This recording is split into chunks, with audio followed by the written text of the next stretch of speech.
Alors, sans plus tarder, Adriane Navigante, qui intervient en premier, c'est toi. Alors, le projet d'intervention d'Adriane Navigante nous a aussitôt séduit, Benoît Chantre et moi, de même que nous époustoufle la possibilité même qu'il existe un spécialiste, un philosophe spécialiste du ou des sanskrit. C'est très étonnant pour nous. Adriane, vous vous apprêtez à donner ici une conférence dont le titre est Désir et non savoir, mais qui, je dois l'avouer, excite chez moi le désir impérieux de savoir. Donc je vous passe la parole aussitôt. Merci bien, et merci pour l'invitation. Je suis très contente d'être ici.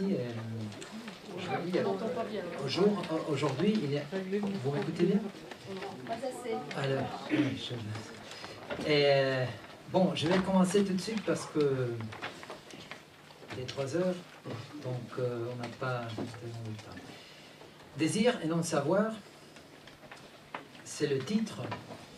Il faudrait mettre un nom dans le monde non savoir, entre parenthèses, envisager l'altérité avec Girard, Lévinas et Henry. J'ajoutais Lévinas, je vous demande pardon, c'est très ambitieux. J'espère de dire des choses qui seront fructueuses pour la discussion. Alors, je commence. Il y a quelque chose d'inquiétant dans le fragment d'Héraclite consacré au polémos, le législateur de tout ce qui existe, Panton Basileus. Polémos ne veut pas exactement dire ce que nous entendons aujourd'hui par guerre, mais plutôt le devenir comme condition de possibilité et en même temps mise en question de toute identité. Dire que toute identité a un mode d'existence antagonique par rapport à ce qui codétermine chaque situation, c'est affirmer une forte disjonction sur le fond d'un principe de non-exclusion des contraires. La guerre nourrit la vie et la perpétue. Puisque dans la pensée héraclitienne, polémos ne s'oppose pas à harmonia en tant qu'échelle du réel, il relève l'impossibilité de se soustraire à une économie de violence dont les racines se trouvent en deçà du bien et du mal. Je voudrais commencer ma réflexion sur les 3 auteurs en question, Girard, Lévinas et Henry, à partir de cet aspect fondamental de la pensée héraclitienne, car tous les 3 en ont fait, chacun à sa manière, ce que Harold Bloom appellerait un misreading, une mauvaise lecture, mais créative en même temps. Le point de départ sera donc une situation conflictuelle, thématisée par les 3 auteurs, qui touche le cœur des rapports humains. Cette situation est caractérisée par la relation intrinsèque entre désir et violence. Le défi serait, pour tous les 3, d'envisager l'altérité d'une façon dont il serait possible d'introduire une discontinuité radicale par rapport à la détermination intrinsèque entre désir et violence, et par conséquent mettre en question la logique du polémos, transformée dramatiquement en question du mal et implanté au cœur d'un non-savoir du désir. Je commence par Girard. L'aspect principal de l'œuvre de Girard pourrait être conçu comme une réponse articulée aux exigences d'une anthropologie radicale. Il s'agit d'une ligne de pensée qui acquiert toute sa dramaticité dans son dernier ouvrage, à mon avis, achevé Clausewitz, mais commence bien avant. Le premier élément est le désir, dont la définition la plus simple est donnée dans Les origines de la culture. Je cite Girard, l'appétit qui devient, ça c'est le désir, la définition, l'appétit qui devient imitation d'un modèle. Fin de citation.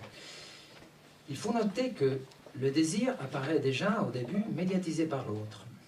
Et si Girard même indique que désirer, se désirer quelque chose possédé par un modèle, c'est-à-dire désir d'appropriation et non pas de reconnaissance, comme disait Kojève à propos d'Hegel, il est vrai que l'accent retombe quand même sur les modèles plutôt que sur l'instance de possession. On ne peut pas comprendre le désir chez Girard sans l'encadrer dans les mécanismes mimétiques, un mécanisme dont le désir d'appropriation est seulement le premier élément à l'intérieur d'un processus qui comporte en même temps une crise mimétique et une résolution du bouc émissaire. Contrairement au modèle hegelien exposé par Kojève, la résolution du conflit chez Girard ne peut pas éviter la mort, Il y a un mécanisme, une institution qui la justifie. Le mécanisme, c'est la méconnaissance, et l'institution, c'est le sacrifice. C'est la méconnaissance qui consolide la convergence du désir mimétique de façon à éviter que la montée du conflit collectif finisse dans l'état décrit par Hobbes comme guerre de tous contre tous. Nous avons donc un non-savoir actif lié à une violence spontanément organisée dans la résolution sacrificielle et planifiée jusqu'au dernier détail dans le rituel. Et c'est précisément cette violence, sans laquelle la religion n'existerait pas, qui joue un rôle essentiel dans la stabilité dynamique des sociétés archaïques. Avec la tradition biblique, déjà dans l'Ancien Testament, commence pour Girard un processus de prise de conscience du mécanisme de cultation essentiellement lié à la résolution sacrificielle des conflits. Et c'est avec Jésus-Christ qui survient le dévoilement total du problème identitaire du désir mimétique, l'innocence de la victime émissaire. Jésus ne le fait pas seulement en se plaçant du côté des victimes pour dénoncer l'injustice commise. Il finit par être crucifié, tué, pas sacrifié, car Jésus-Christ est en même temps le nom propre d'un Dieu, instance fondatrice d'une communauté, qui n'accepte plus la violence en tant que fondation du secret, mais plutôt l'amour et la justice comme des indicateurs de la seule puissance transformatrice, la sainteté. À partir de ce dévoilement du mécanisme sacrificiel, il est possible de croire qu'il y a une économie non sacrificielle qui s'impose, et que non seulement un vrai rapport à l'autre se révèle à partir des évangiles, mais en même temps une mimésis positive, imitatio Christi, qui peut l'emporter historiquement sur l'économie de la violence décrite comme constitutive des rapports humains. Telle est la position de Girard, par exemple, dans Des choses cachées depuis la fondation du monde, mais il est intéressant de lire ce que Girard même dit en guise d'autocritique, presque 30 ans après, dans Archevêque Clausewitz, après avoir prononcé la phrase que la montée aux extrêmes rend toute réconciliation non violente, impossible. Je cite Girard, « Vous ne pouvez pas avoir une position de surplomb, voir les éléments de haut. Je l'ai cru moi-même au moment où j'écrivais Des choses cachées et où je pensais que le christianisme nous offrait ce point de vue pour juger la violence. Or, il n'y a pas plus d'espace non sacrificiel qu'il y a d'histoire vraie. » Fin de citation. En effet, la lecture d'Archevêque Clausewitz nous apprend que le sacré archaïque était un espace fermé où la violence et la réconciliation avaient une liaison organique et tout à fait cohésive au niveau collectif. Une fois que cette unité ambivalente a été brisée par la vérité chrétienne, il a eu une sorte de dédoublement asymétrique sur les plans des rapports humains. D'une part, la sainteté, avec le dépassement de la méconnaissance meurtrière. D'autre part, un retour totalisant du côté négatif du sacré, que Girard appelle le satanique. Violence en sacralisation, une violence, je cite Girard, qui ne produit plus rien qu'elle-même. Fin de citation. D'après cette lecture, on pourrait dire que la différence chrétienne, jugée par le devenir historique, ne semble pas avoir apporté un autre modèle mimétique en rupture avec l'économie de la violence décrite par l'exposition du mécanisme mimétique. Il faudrait donc, me semble-t-il, distinguer l'économie sacrificielle de l'économie de la violence, car la première est liée à une époque historique déterminée, alors que la dernière est fondée sur la réalité du désir humain, le désir de l'autre, miroir du même, en tant que rival insurmontable. Je cite Girard, « La violence est un adversaire terrible, d'autant qu'elle triomphera toujours. » Fin de citation. Je passe à Lévinas.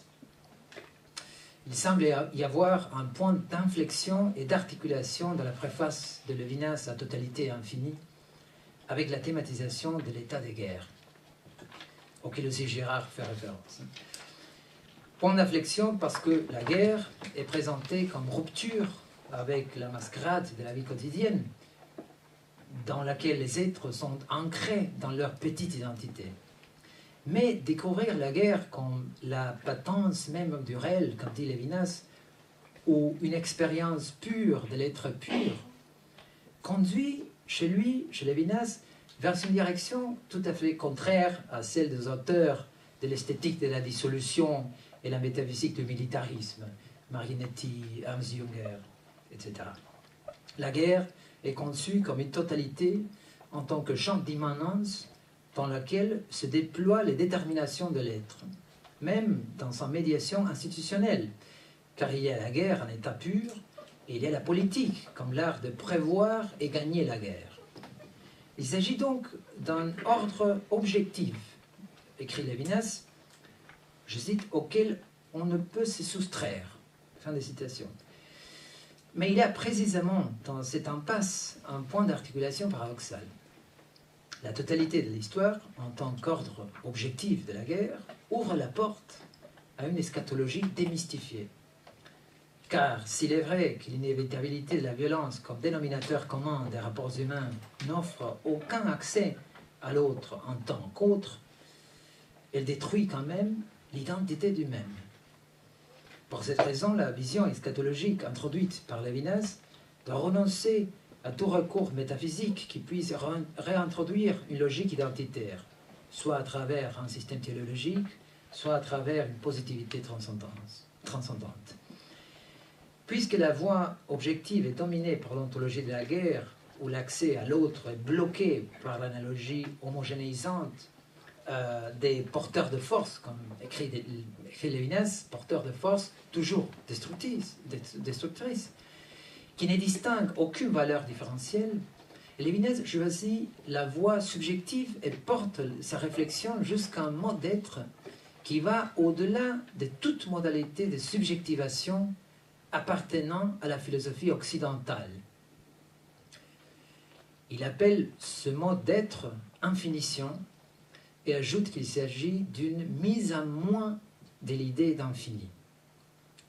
Si la voie ontologique ramène l'autre au même, c'est parce que le désir est fondamentalement lié au besoin et à l'intérêt. Donc il y a une compulsion d'utiliser l'autre pour obtenir satisfaction et compléter une structure identitaire. Dans ce contexte, la seule forme de transcendance aurait un caractère intramondain et la négativité serait le moteur d'identification de l'autre au même et du même dans le moi. Mais la subjectivité ne se réduit pas à la sphère du relatif, apparemment condamnée au rapport de dominance. Elle s'ouvre, par contre, à l'infini, portée par un désir métaphysique, qui n'a rien à voir avec le besoin, le manque, l'appétit ou quoi que ce soit qui détermine la sphère du subjectif en vue d'un mouvement anéantissant. Quand Lévinas parle du, je cite, désir de l'absolument autre, aucune négativité est impliquée qui puisse atteindre l'autre en tant que tel. Par conséquent, l'autre en tant que tel doit être pensé comme découpé de la totalité, absolutum, dans le sens strict du terme. Cette transcendance radicale se relève comme la limite extérieure de l'économie du désir. Une économie qui domine le rapport de pouvoir dans la politique, l'histoire ou même la guerre. Comment le désir peut-il atteindre l'extériorité? Si l'essence de l'autre est, comme écrit Lévinas, la façon de défaire la forme adéquate au même, l'inadéquation absolue de l'identité d'infini pour l'être humain doit être traduite comme quelque chose qui reste toujours en dehors du champ de l'horizon du pouvoir subjectif. Pour cette raison, Lévinas insiste sur la passivité de l'individuation dans les moments de la révélation de l'autre, c'est-à-dire dans le seul, je cite, acte à l'inverse, où le désir n'est ni soif, ni appétit, ni inquiétude, ni compulsion, mais plutôt ouverture et accueil de l'infini. Je cite Lévinas encore une fois, le moi doué de vie personnelle se dépasse dans le désir qui lui vient de la présence de l'autre. Fin de citation. Cette irruption de l'absolument autre doit avoir lieu chez un moi déraciné et isolé de l'histoire et la vie objective. Ce rapport impossible dans la séparation, le rapport dans la séparation est la condition des possibilités du vrai rapport à l'autre. C'est pour cette raison que Lévinas parle d'ignorance quand il se réfère à l'auto-affirmation jouissante du soi dans la sphère individuelle et de réveil quand il thématise la passivité du moi envahi par l'infini. L'irruption de l'autre nous oblige à renoncer à un scandaleux non-savoir, la modalité d'auto-affirmation identitaire qui mène tôt ou tard à la barbarie de l'être. Ça, c'est une expression de Lévinas, barbarie de l'être, qu'il utilise dans le livre Entre nous. Cette irruption crève notre sensibilité, la découpe violemment des habitualités intramondaines, jusqu'au point où l'autre en tant qu'autre peut être envisagé. L'intellection du Dieu biblique chez Lévinas, un Dieu qui se trouve dans le point d'abîme d'une subjectivité d'exception, ne peut pas se passer d'un humanisme radical et concret. Le visage fait partie de l'expérience sensible et en même temps déchire la sensibilité si on le prend à toute sa portée. Mais peut la relation avec l'infini nous conditionner positivement en tant qu'êtres humains? Si cela était le cas, il faudrait non seulement dire que la guerre n'a pas le dernier mot, mais aussi que la guerre présuppose la paix. Il est clair que pour Lévinas, le seul antidote contre la barbarie de l'être est l'amour commandé par le visage d'autrui et la responsabilité assignée par le surplus de signifiance liée à cette épiphanie. La question reste ouverte si le retour de la barbarie, thématisé par Lévinas lui-même, le retour de la barbarie, ne devrait pas être conçu comme un événement dont la possibilité reste liée à une structure indépassable du comportement humain, une question similaire à ce que j'ai posé par rapport à la différence chez Girard entre économie sacrificielle et économie de la violence. En fin de compte, la vulnérabilité, dans le sens d'une éthique de l'infini, semble effacée du concret de l'histoire, même dans les sites événementiels d'une transformation inouïe. De cela témoigne Lévinas lui-même dans un entretien de 1975. Il dit « La vulnérabilité, c'est le pouvoir de dire adieu à ce monde ». Je passe maintenant à Michel Henry. Nous avons vu que si on part de la violence constitutive des rapports intramondains liés au fonctionnement du désir humain, la possibilité de marquer une rupture avec l'économie de l'être en tant qu'exercice permanent de cette violence, une violence soit immédiate, soit médiatisée, présuppose une torsion radicale des modalités de subjectivation qui exige à l'individu d'aller jusqu'au bout de sa propre condition. C'est-à-dire la passivité absolue, selon Lévinas, l'imitation du Christ chez Girard. Pour envisager l'autre sans retomber dans le déterminisme du même. Le problème avec cette torsion, c'est que l'individu doit finalement s'abandonner à une vérité qui se relève comme désert. Le sujet serait ce qui est capable de porter sur son dos le poids de l'exclusion absolue. Je dirais que chez Michel Henry, il y a une opération de restitution de tout ce qui se perd dans la conversion éthique girardienne et lévinassienne. Mais cette restitution peut seulement avoir lieu si le rapport à l'autre est repensé dans le cadre de sa condition intérieure de possibilité et relié à une source qui n'est plus soumise au pouvoir de la contingence.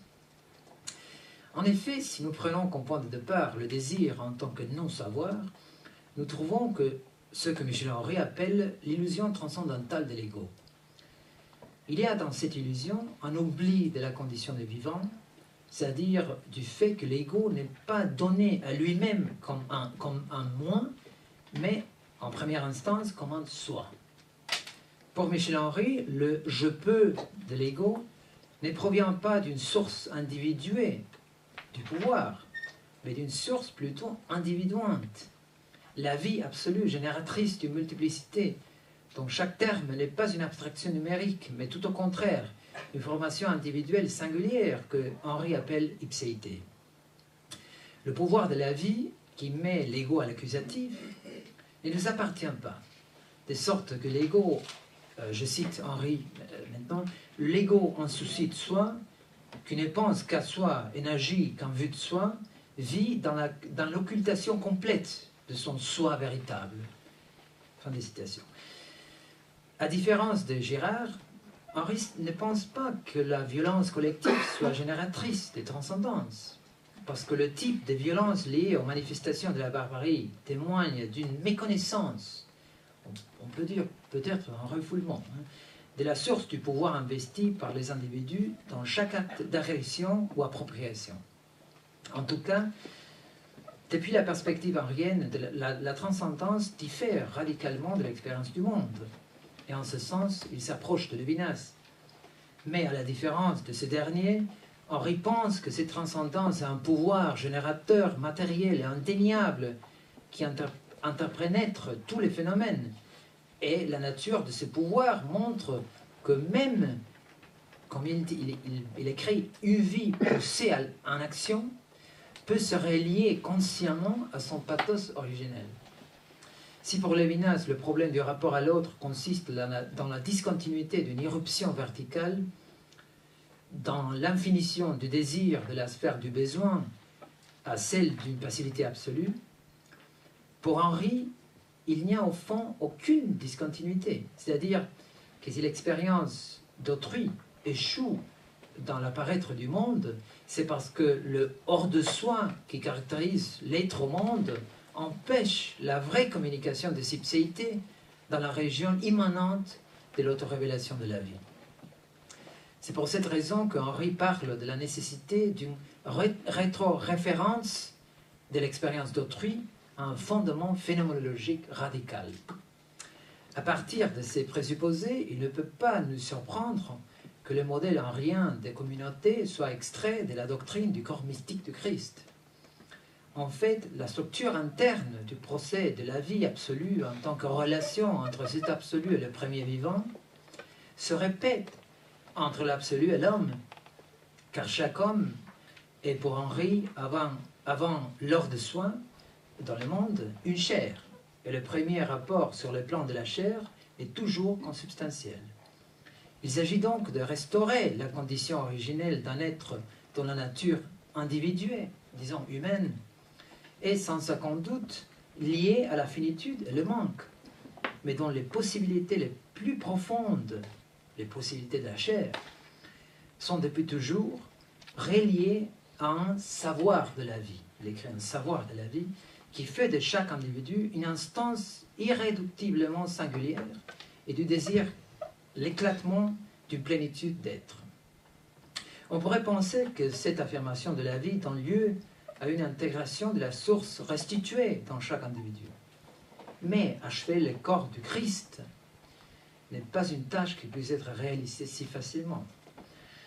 La plupart des hommes, écrit Henri à la fin d'Incarnation, je cite Henri, vivent à la manière des idolâtres. De la puissance qui leur donne la vie, ils ne se soucient guère, ne vivant en elle que pour eux-mêmes, ne se souciant en toute chose que dans les autres, et dans les autres que d'eux-mêmes. Fin de citation.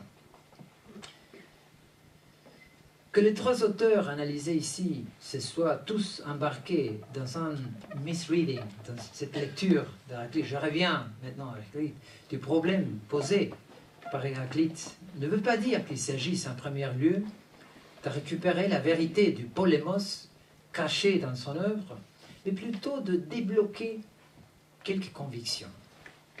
Dans le pôle opposé par rapport aux auteurs de l'Apocalypse, la sainteté et la barbarie, nous pouvons situer quelqu'un comme François Julien, pour qui le vrai engagement intellectuel de notre siècle consisterait à initier un travail sur l'inenvisagé dans un contexte dramatique et à faire apparaître, je cite Julien, faire apparaître selon quel autre plan ce qui paraissait mauvais relève des ressources inexplorées. Fin de citation. Pour cette raison, François Julien met en question la prescription des saintetés comme solution à un problème d'économie générale. On parle de l'économie de la violence. D'après Julien, la sainteté ne peut que donner lieu à un récit dramaturgique des extrêmes, à l'excès héroïque du rebelle exclu ou à l'annulation de tout rapport mondain chez l'éveillé. De cette façon, on perd la vision articulée du tout et on se perd dans l'abîme du négativisme. Sans adhérer totalement à cette position, je trouve que la pensée de Julien est un vrai défi à partir duquel on pourrait penser une sorte de supplément critique des positions présentées ici, mais non justement autour d'une opposition à peine différenciée entre le modèle du saint, qui veut sauver le monde, radicaliser les négativités, et celui du sage, parce que l'autre modèle, c'est la sagesse, qui trouve toujours la cohérence dans l'économie du tout. Il serait peut-être mieux de proposer que toutes ces positions radicales, Girard, Lévinas, Henri, dans la quête d'envisager l'autre, sont possibles grâce à la capacité de percevoir le mal dans le négatif, mais tout en tenant compte que le négatif, en tant qu'orientation de pensée et d'expérience, permet de sortir des impasses du démoniaque et de pouvoir faire face à l'inévitable, à ce qui est inévitable, avec un degré de compréhension globale, sans pour cela sacrifier nécessairement la quête de la dignité subjective. Merci beaucoup.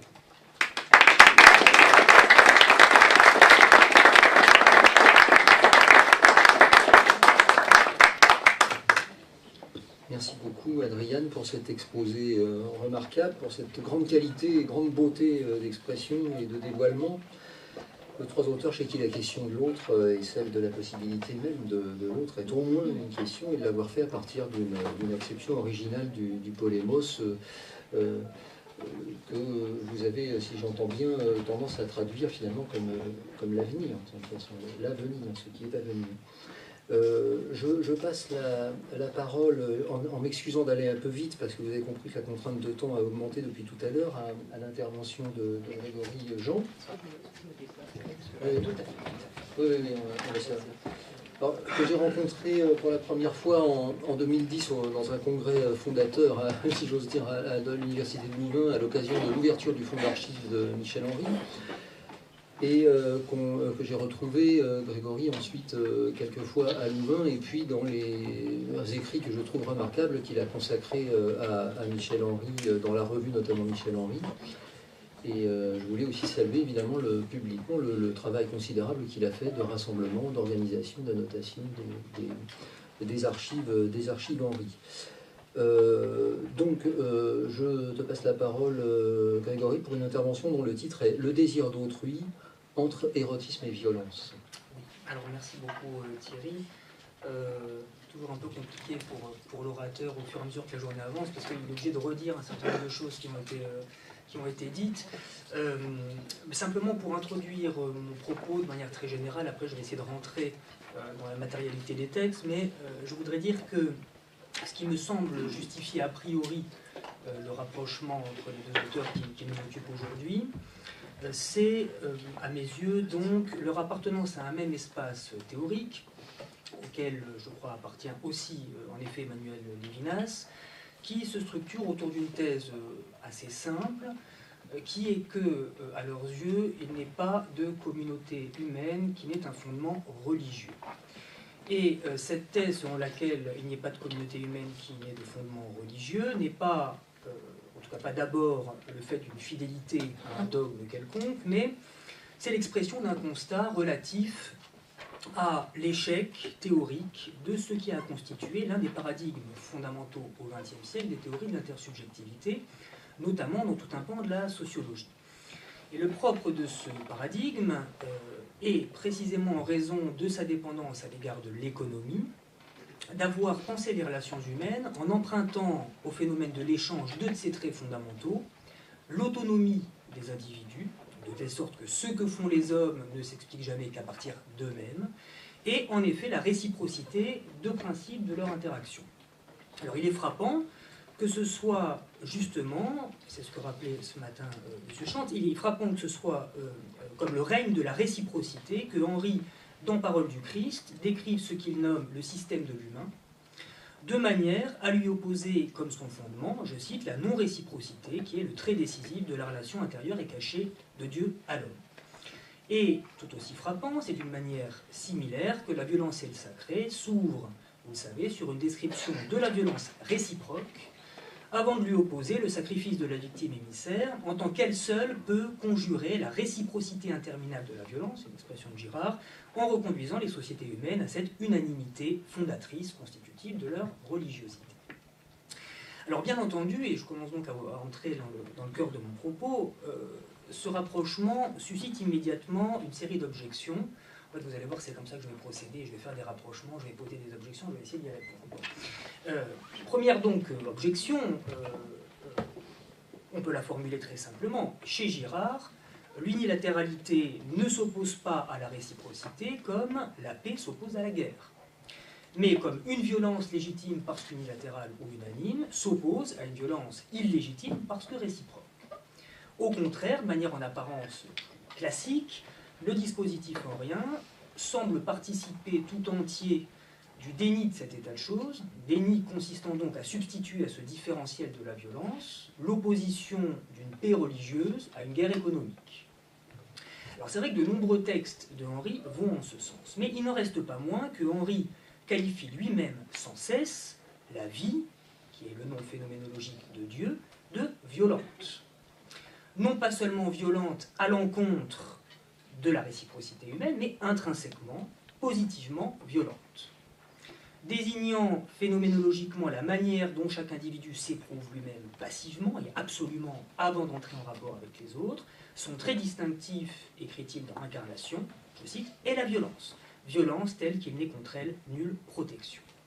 Que tout le problème de l'intersubjectivité soit alors de parvenir à articuler ces deux violences, donc celle de la vie et celle du monde, c'est ce dont témoigne, je crois, l'ensemble des développements de la barbarie, et c'est un point, effectivement, qu'a noté Jérôme Théo dans son article de 2010, que je tiens ici à saluer, puisque, une fois encore, c'est, à ma connaissance, le seul article de la littérature secondaire consacré à Henri qui envisage une proximité avec Girard.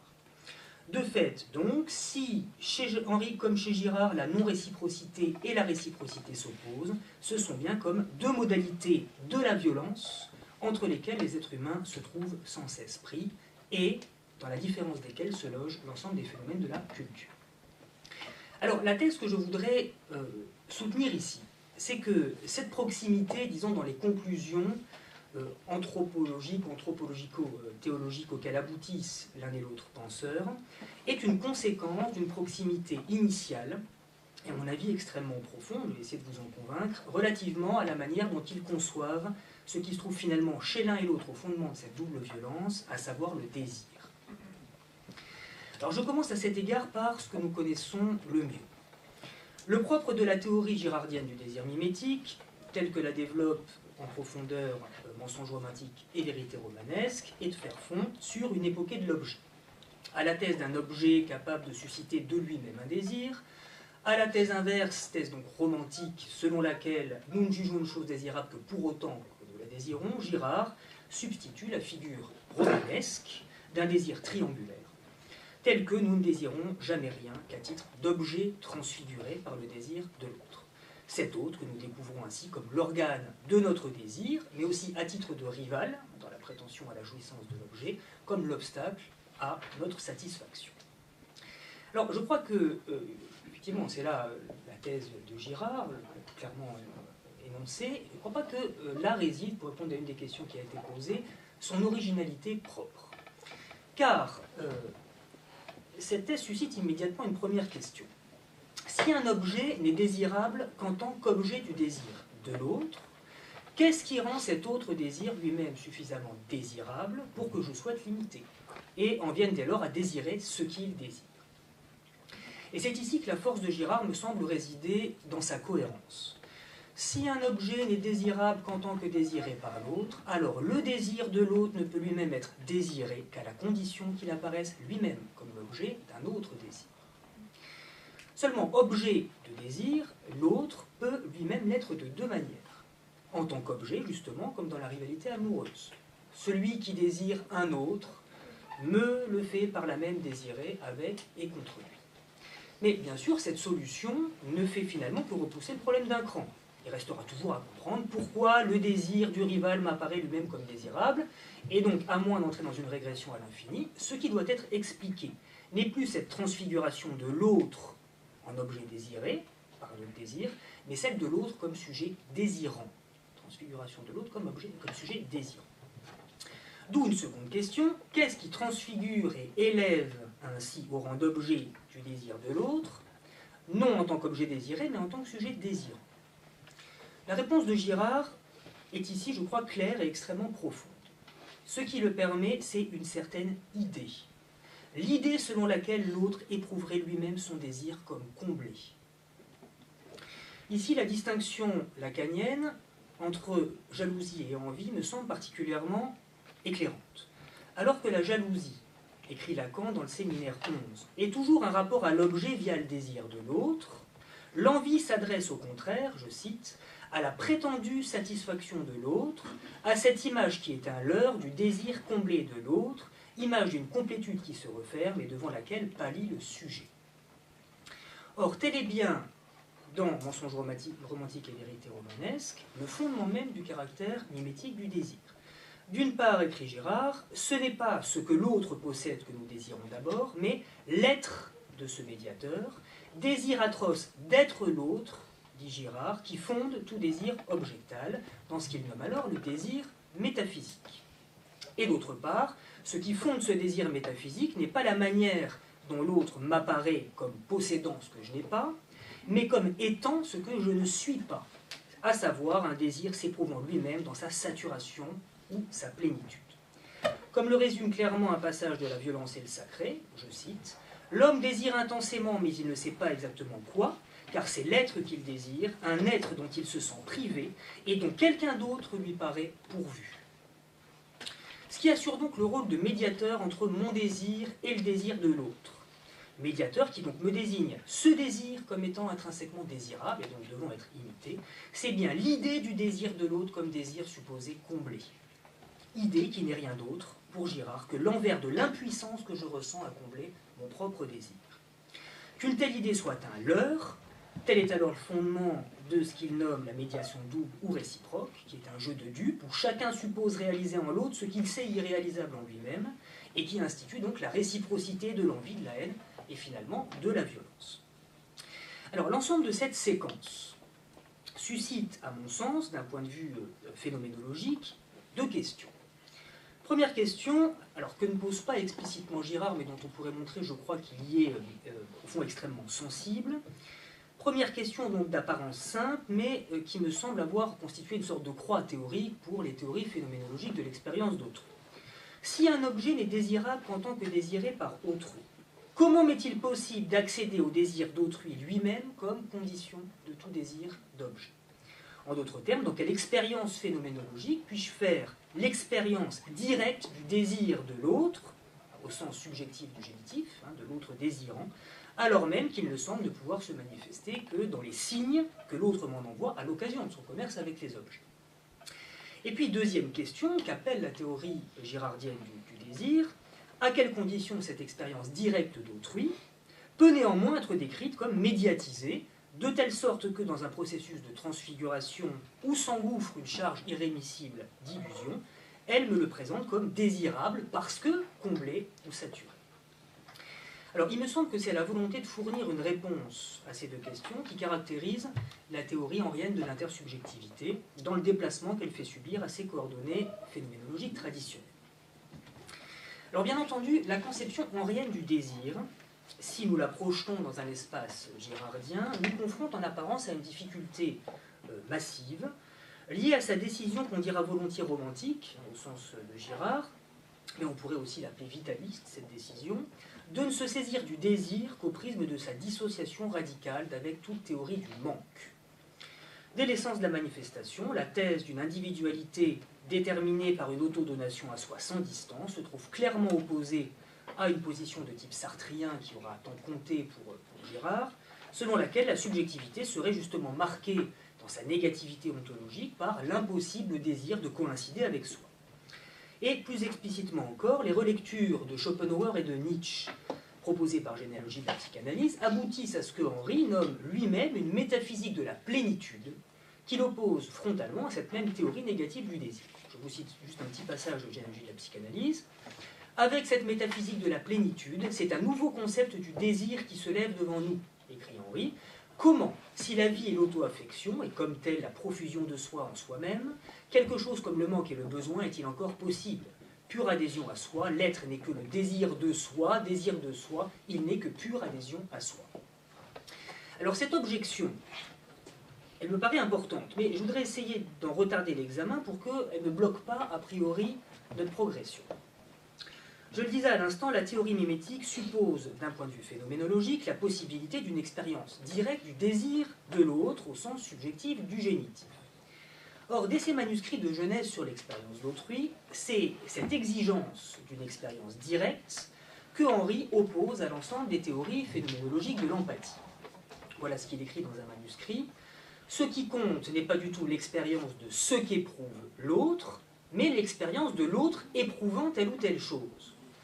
Or, ma perception du contenu de l'expérience d'autrui suppose bien une distance phénoménologique entre moi et ce contenu, mais comment faire l'expérience que j'ai de lui subissant cette peine, etc. C'est cela l'expérience d'autrui, le problème reste entier. Donc, Henri le formule clairement, le problème de l'expérience d'autrui est celui de l'expérience d'autrui au sens subjectif du génitif, et non pas des contenus de son expérience dans ce qu'ils peuvent me révéler de son rapport aux objets. Et cette expérience, c'est celle que le jeune Henri nomme alors lui-même expérience métaphysique d'autrui, en précisant que métaphysique signifie que cette expérience ne passe pas par la médiation du monde, et a fortiori des objets. De sorte que s'annonce déjà ici, je crois, une première articulation entre la théorie girardienne et la théorie henrienne du désir. De même que le désir métaphysique est chez Girard le désir d'être l'autre, en tant que cet autre est saisi comme éprouvant ce que je suis incapable moi-même d'éprouver, à savoir une saturation de mon désir, de même chez Henri, l'expérience métaphysique d'autrui est au moins l'épreuve affective de l'autre ressentant ce qu'il ressent, épreuve qui donc se situe au fondement, si vous voulez, de la possibilité du désir mimétique. Alors bien sûr, on sera de nouveau tenté de formuler, à l'encontre de ce rapprochement, une double objection. La première objection, c'est que dans cette déclaration de principe henrienne, il n'est pas à proprement parler question du désir. Question de l'expérience métaphysique d'autrui, mais pas du désir. Or, il est frappant que les différentes illustrations que tous ces manuscrits de Genèse donnent de cette expérience métaphysique d'autrui sont presque toutes des cas d'expérience érotique. Alors, je voudrais ici citer quelques manuscrits, mais parmi bien d'autres possibles. Voilà ce qu'écrit Henri pour illustrer cette expérience métaphysique d'autrui. Le corps de l'autre dont j'ai l'expérience dans l'amour sexuel n'est pas du tout un objet. Le sein que je caresse, c'est ce qu'il est subjectivement pour ma partenaire. C'est un acte transcendantal de sentir que j'appréhende. On appréhende un acte de sentir. On est aux antipodes de la chose. Les corps des amants sont deux corps subjectifs. Chacun est un corps subjectif, non seulement pour soi, mais aussi pour l'autre et réciproquement, critique de Sartre, donc deux subjectivités. Ce sont deux subjectivités qui font l'amour. Lorsque dans la caresse, je touche une main et suis touché par elle, c'est l'acte de toucher que je touche, c'est sa subjectivité que je touche, ce sont deux échos métaphysiques qui se touchent. Bon. Alors, à la lecture de ces notes, et d'autres notes également, on comprend que le désir et l'expérience érotique ne sont pas une simple illustration de la thèse d'une expérience métaphysique d'autrui, mais que c'en sont au fond les versions exemplaires. Et c'est ce que révèle une autre note dans laquelle Henri déclare sans ambiguïté, je cite, « L'acte sexuel et l'acte métaphysique, non pas dans son sens, mais dans son essence. » D'où la réponse à notre première objection, l'expérience métaphysique d'autrui n'est pas indépendante du champ du désir, elle est au contraire ce que le désir, dont le désir érotique fournit le modèle, vise par essence. Désir d'être l'autre, c'est-à-dire de l'éprouver tel qu'il s'éprouve là où il est hors du monde, dans ce que Henri décrit par ailleurs donc comme la plénitude de son auto-affection. Alors bien entendu, cela suscite une nouvelle objection. On l'a vu, si tout désir est le désir d'éprouver l'autre dans la plénitude de son épreuve de soi, celle-ci, selon Girard, n'existe pas préalablement à ce désir métaphysique qui se proposerait de l'atteindre, mais se trouve illusoirement projetée en autrui en raison de cette propriété fondamentale du désir, de supposer réaliser en l'autre ce qu'il ne parviendra jamais à atteindre en lui. Or, justement, Henri n'enseigne lui-même pas autre chose. Évidemment, le désir est toujours celui d'une expérience métaphysique d'autrui. Désir de saisir non pas ce qu'éprouve l'autre, mais l'autre s'éprouvant dans la plénitude de son auto-affection. Mais il ne reste pas moins qu'il se trouve affublé par les conditions concrètes de tout rapport à l'autre d'un coefficient de négativité tel que, réel comme tentative ou tentation, c'est sa possibilité d'atteindre ce qu'il vise qui se trouve a priori condamnée. C'est ce que souligne Henri dans une note préparatoire à Incarnation, que je cite, « L'érotisme apparaît comme la tentative, la tentation de saisir la vie, de la voir dans le monde. Tel est le désir, tel est son échec. » Et dans un manuscrit de jeunesse, il décrivait ainsi le désir comme une intentionnalité contradictoire, le désir de saisir la vie dans le monde. Alors l'intérêt de ces remarques n'est pas de condamner dans le dispositif en rien, a priori, le désir d'expérience métaphysique à l'insatisfaction, en marquant ses propres conditions d'impossibilité. Mais, et c'est là qu'on va se rapprocher encore de Girard, mais de rendre compte des effets, en quelque sorte, réels de l'illusion de la satisfaction possible du désir sur les rapports humains, et de décrire ces rapports humains, et notamment les relations érotiques, au fil de cette illusion engendrée par le désir, illusion d'une vie susceptible d'apparaître comme telle dans le monde. Ainsi, Généalogie de la psychanalyse évoque déjà les conséquences de cet échec du désir dans les termes, je cite, d'un hyper-développement de l'imaginaire et avec lui d'un univers fantasmatique et à la limite hallucinatoire. Et un passage de phénoménologie matérielle est plus significatif encore. Ce que veulent les amants, écrit Henri, c'est, je cite, toucher la sensation de l'autre, sa vie, et c'est ce qui n'advient jamais. Ainsi, du désir de l'autre en ce sens radical, il faut affirmer, ce désir est sans objet, c'est-à-dire qu'il n'y a pas d'objet pour lui, c'est pourquoi il erre à travers le monde comme un fantôme et il se lie à des images. Alors faisons un dernier pas. Bien plus que de se lier à des images, le désir métaphysique en rien les produit en transfigurant ce sur quoi il porte. Une note préparatoire à Incarnation décrit ainsi le désir comme un processus incantatoire. Tentative, écrit Henri, de saisir la vie de l'autre sur son corps objectif, pratique d'incantation pour provoquer l'incarnation de sa chair réelle dans son corps objectif. Et c'est ce que la conclusion de Philosophie et phénoménologie du corps, donc son premier livre écrit, saisissait déjà comme une fascination, une adoration ou encore un culte rendu à la vie de l'autre elle-même qualifiée d'objet mystérieux, obscur, sacré ou encore magique. Je cite la conclusion de ce livre. Un objet, écrit Henri, peut revêtir cette signification d'être pour la conscience qu'il appréhende quelque chose d'absolu, à la condition de n'être pas un objet ordinaire, mais en quelque sorte un objet magique, dont tous les caractères ne se recouvrent pas avec ceux du milieu ontologique dans lequel cet objet se manifeste pourtant. Manifestation de la vie dans le monde, mais de telle sorte que les conditions d'apparition de la vie dans le monde ne sont pas corrélées aux propriétés essentielles de ce qu'est la vie. Ce que vise la conscience qui désire, poursuit Henri, c'est précisément cette subjectivité qu'elle cherche à appréhender à travers et dans l'objet.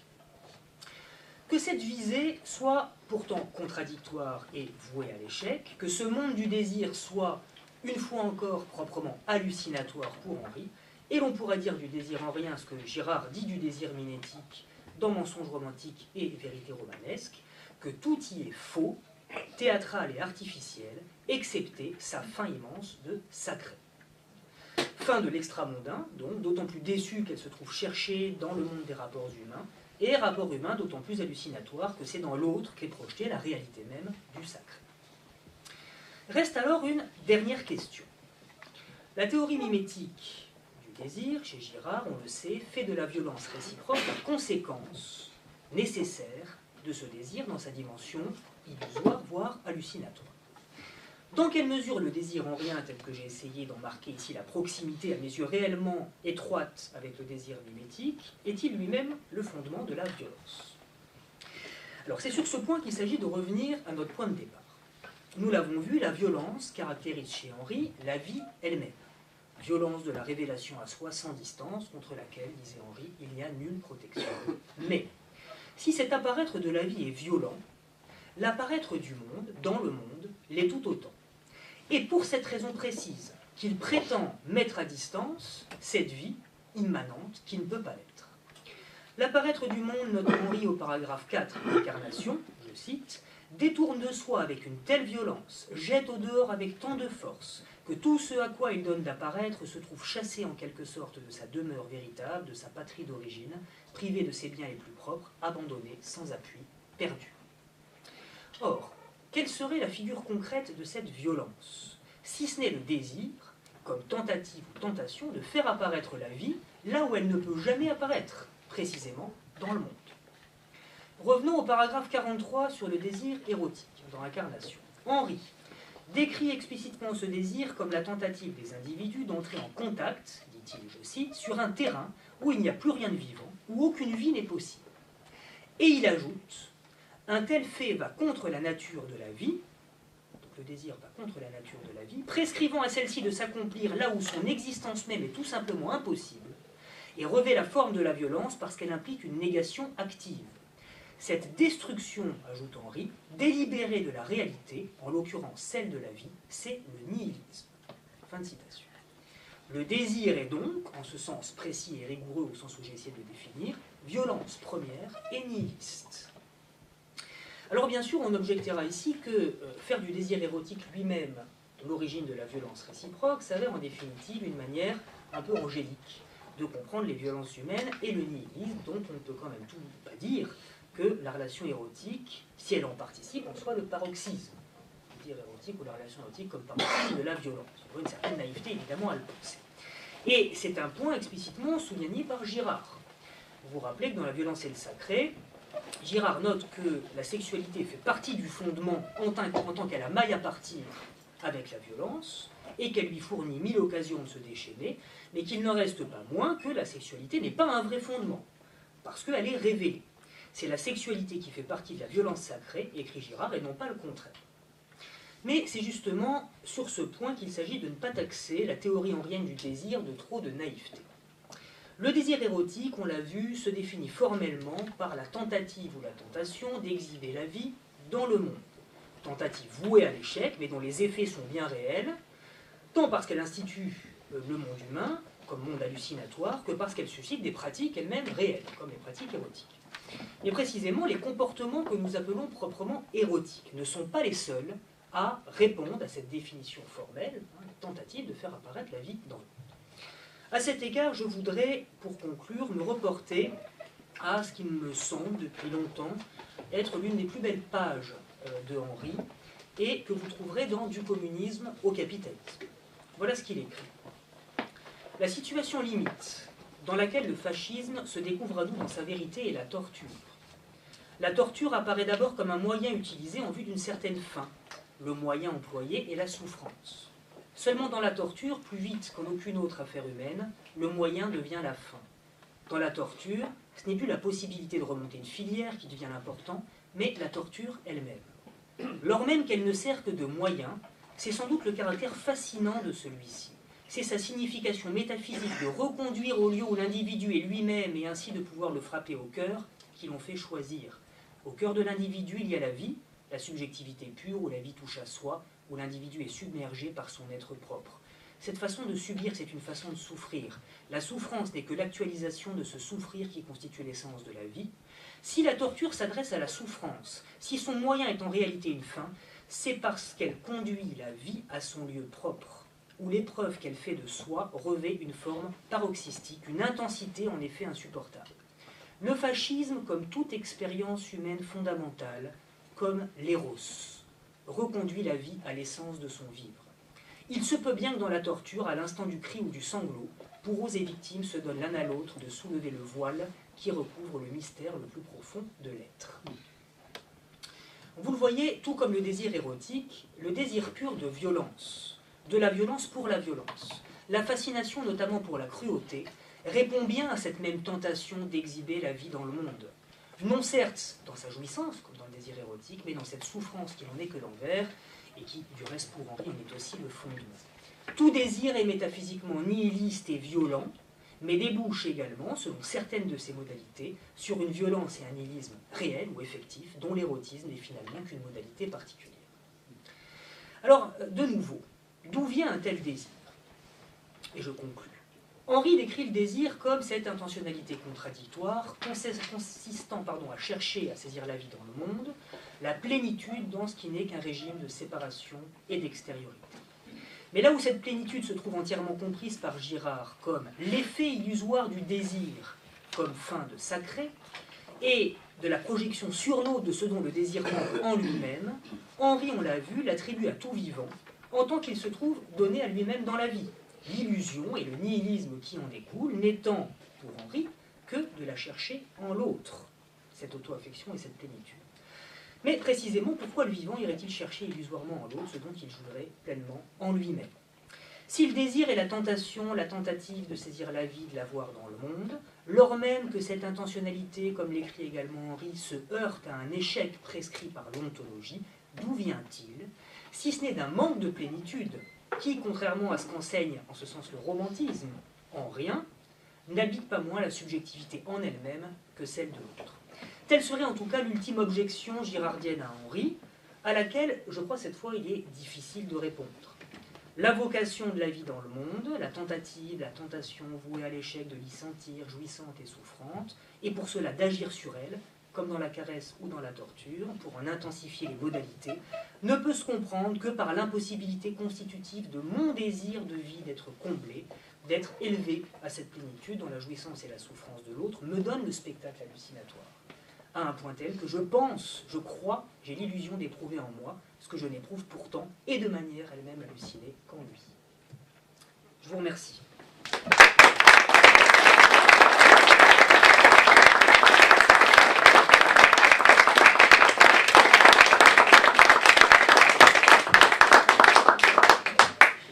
Merci Grégory, je suis admiratif, comme à chaque fois j'ai l'occasion de te lire ou de t'entendre.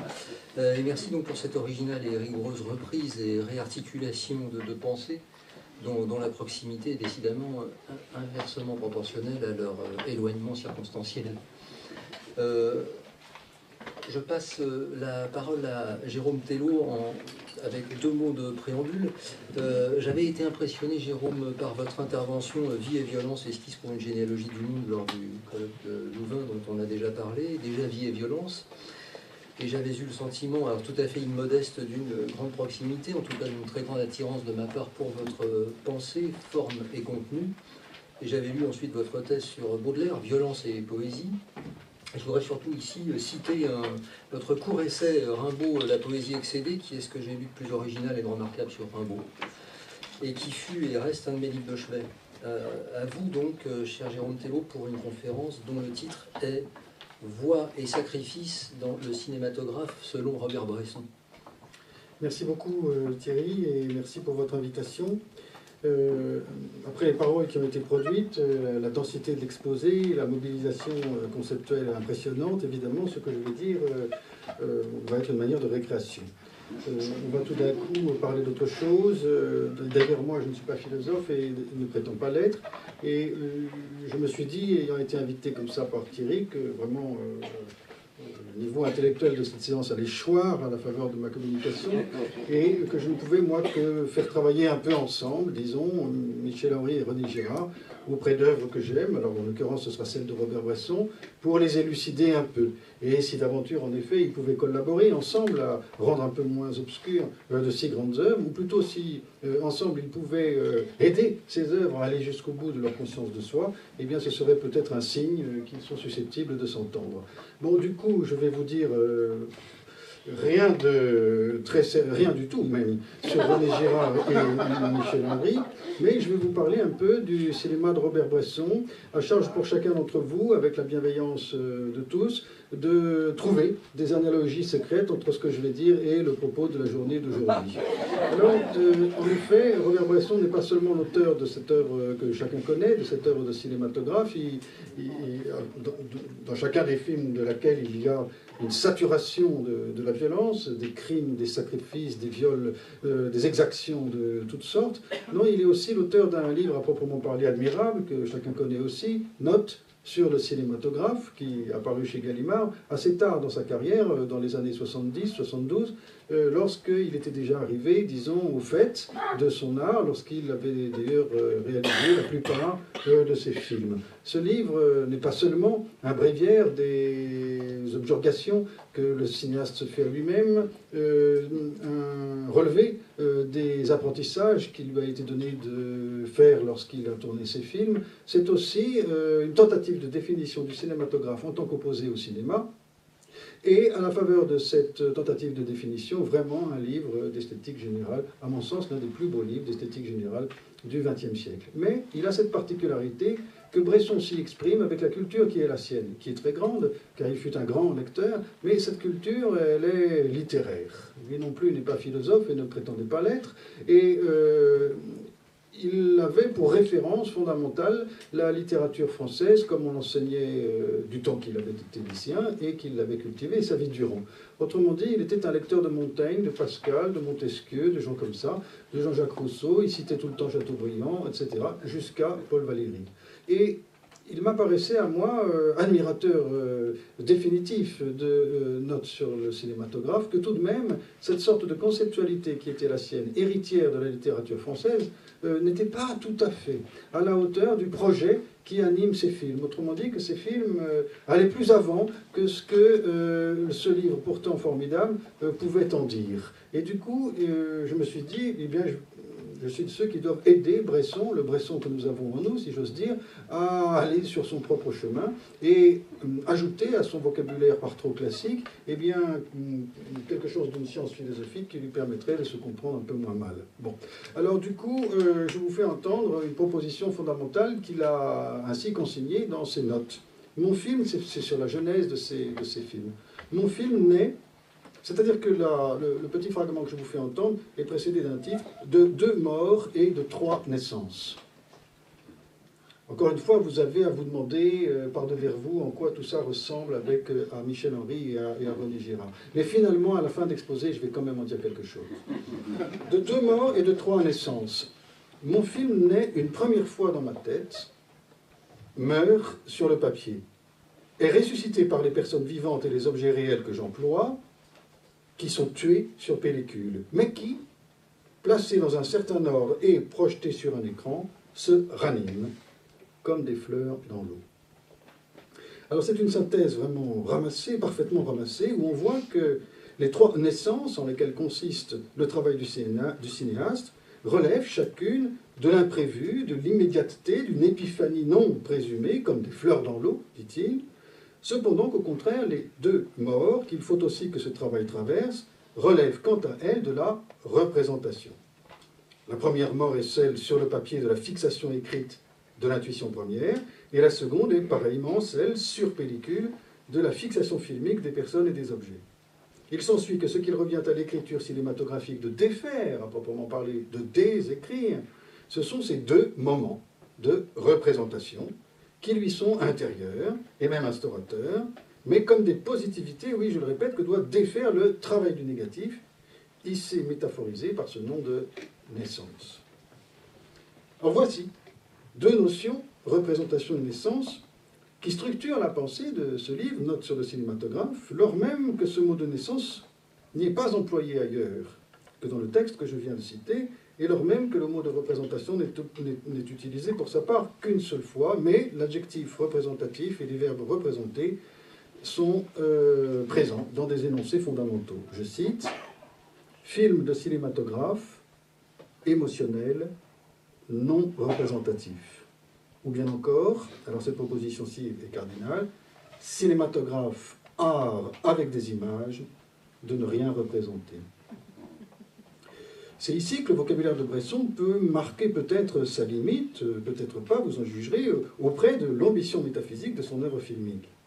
Car s'il est vrai que les mots du classicisme littéraire, donc, de Montaigne à Chateaubriand, peuvent édifier dans l'autoréflexion du cinématographe son soubassement éthique, sa critique du cinéma, sa polémique contre la théâtralisation dans le divertissement filmique, et puis son mépris du star system, et même les choix stylistiques qui ont inversé systématiquement les méthodes de ce dernier.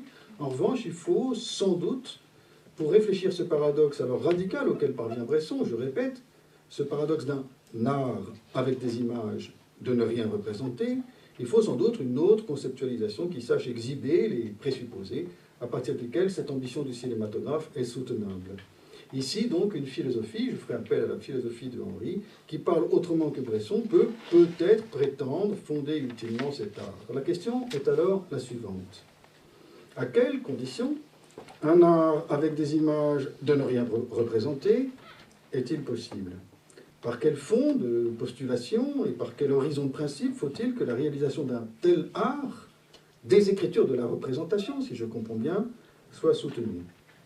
Autrement dit, si le nom de philosophie, cette fois, désigne une conscience de soi assez radicale pour exposer ses propres présuppositions, peut-on donner à la pratique du cinématographe cette conscience qui est rang de philosophie?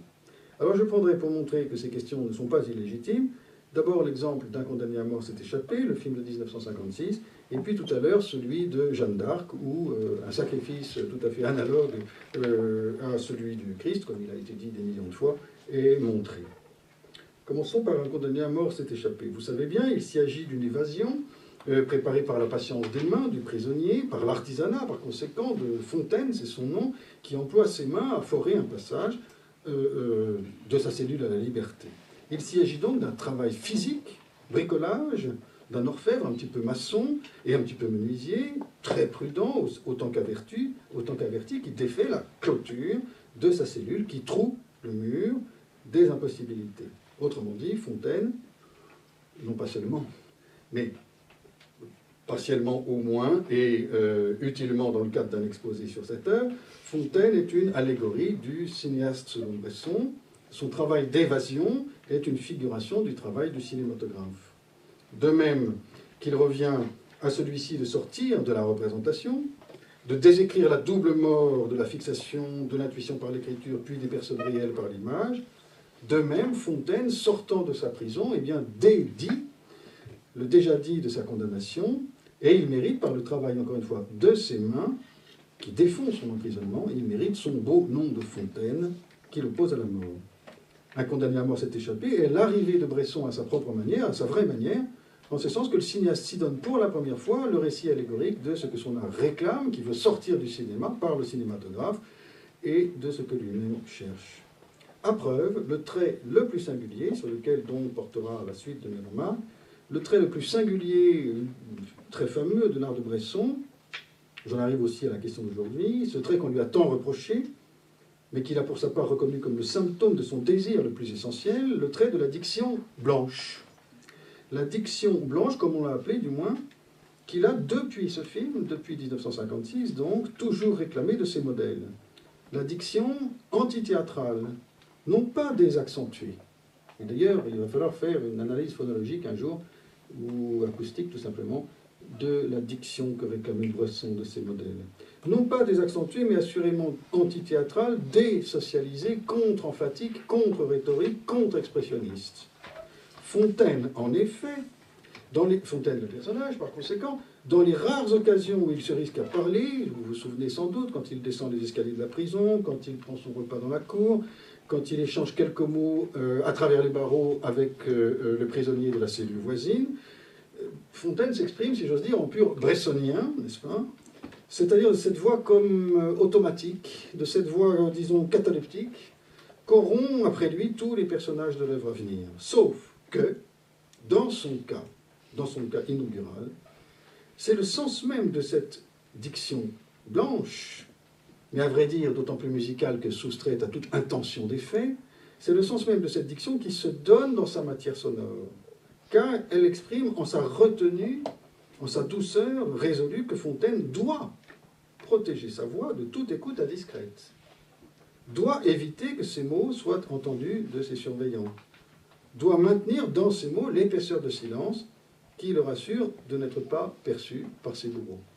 Autrement dit, l'invention par Bresson de cette diction à nuit est un symptôme et le signe de la résistance de la vérité qu'il cherche, et en l'espèce, cette vérité est une voix.